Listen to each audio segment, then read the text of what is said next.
Namo Sang Hyang Adi Budaya, Namo Buddhaya. Jumpa lagi dengan Pak Satino pada pembelajaran pendidikan agama Buddha. Pada pertemuan kali ini, Bapak akan melanjutkan pembelajaran kita, yaitu berguru pada Uddaka Ramaputra. Namun sebelumnya kita melanjutkan pembelajaran hari ini, marilah kita bersama-sama mengawali dengan doa. Terpujilah Tuhan Yang Maha Esa, terpujilah Triratna. Dengan ini saya berdoa, semoga saya dapat belajar dengan baik dan benar, untuk menjadi anak yang pandai dan berbudi pekerti luhur. Semoga semua makhluk berbahagia. Sadu, sadu, sadu. Peserta didik yang Bapak sayangi dan Bapak banggakan, pada pertemuan yang lalu kita sudah bersama-sama membahas berguru pada Alaraka Lama. Nah, pada kesempatan ini sekali lagi Bapak sampaikan bahwa kita akan mempelajari tentang berguru kepada Uddaka Ramaputra.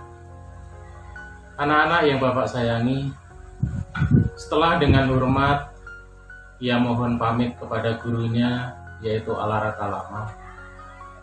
Tidak sulit lagi bagi Pertapa Gautama untuk menemukan guru spiritual yang lain yang tentunya lebih pandai dari yang sebelumnya.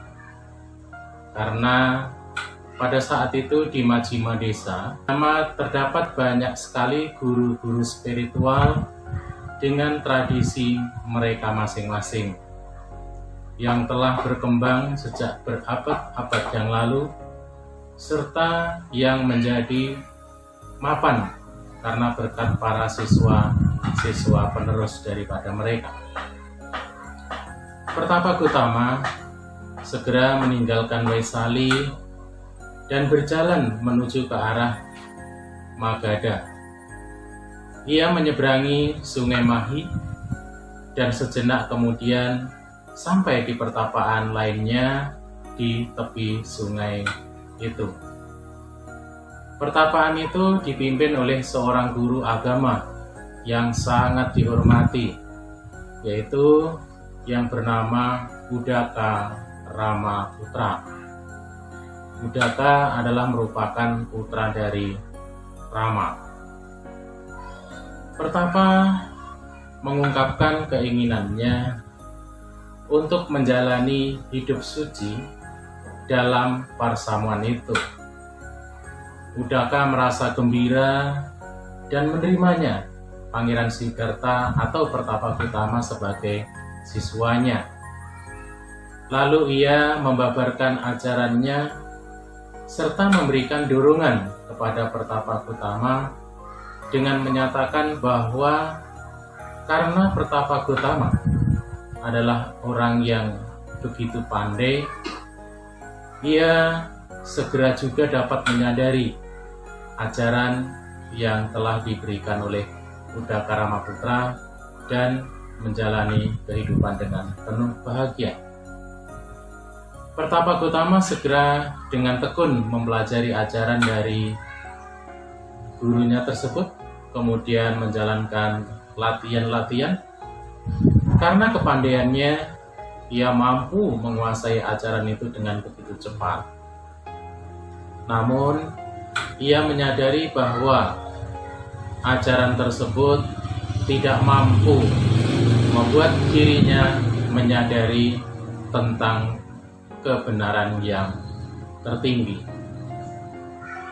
Uddaka mengatakan bahwa ayahnya, yaitu Rama, sang guru, telah menyadari secara pribadi kedelapan pencapaian duniawi sampai pada tataran Nepasanya Nasanayatana Jana, atau pencerapan batin dari dasar bukan pencerapan maupun tidak bukan pencerapan.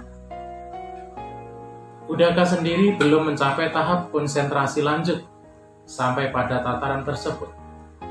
Tetapi untunglah sebelum ayahnya wafat, ia telah mewarisi pengetahuan praktik untuk dapat mencapainya. Ia lalu menjelaskan apa yang telah diajarkan ayahnya itu kepada Pertapa Gotama. Pertapa Gotama yang memiliki keyakinan teguh atas teknik meditasi tersebut, lalu mengerahkan usaha, perhatian murni, konsentrasi, dan kebijaksanaannya ke dalam praktik tersebut. Dengan segera ia berhasil mencapai ke-8 pencapaian duniawi tersebut sampai pada tahap Nevasanya Nasanyayatana Jana, yang merupakan tataran konsentrasi duniawi yang tertinggi. Mendengar pencapaian dari siswanya yang begitu pandai, Udaka seru, gembira, dan mengajak Pertapa Gotama untuk memimpin parsaman tersebut.